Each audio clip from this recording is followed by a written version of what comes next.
Green সিটির দুর্নীতিতে, অবাধ দুর্নীতিতে যারা অ্যারেস্ট হয়েছে, শোভানু ঘোষ, কৌস্তব মুখোপাধ্যায় এবং মানস কুণ্ডু, তৎকালীন সেই সময়ে পৌরসভার চেয়ারম্যান ছিলেন স্বপন নন্দী। অর্থাৎ ওনার তত্ত্বাবধানে পুরো গ্রিন সিটির টাকা চুরি হয়েছে, লুট হয়েছে। আজকে যারা তার সাথে যুক্ত ছিল তারা অ্যারেস্ট হয়েছে। যে এই দুর্নীতির, অবাধ দুর্নীতি করে যিনি তার নিজের সম্পত্তি বাড়িয়েছেন, অগাধ সম্পত্তি করেছেন, সেই স্বপন নন্দী, যিনি এই সমস্ত চুরির মাস্টার মাইন্ড, গ্রিন সিটির টাকা চুরির মাস্টার মাইন্ড, সেই স্বপন নন্দীকে জেলের ভিতর দেখতে চাই। পুলিশ প্রশাসনকে রিকোয়েস্ট করব, আপনারা ইমিডিয়েট স্বপন নন্দীকে অ্যারেস্ট করুন।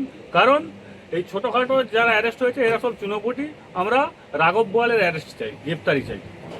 জ্যোতিষ জগতে অদ্বিতীয় ডক্টর অঞ্জন শাস্ত্রী, আপনার উজ্জ্বল ভবিষ্যতের একমাত্র দিশারি। Call for booking 7477886099 or log in www.anjanshastri.com। Download করুন আমাদের exclusive mobile app astro Anjan.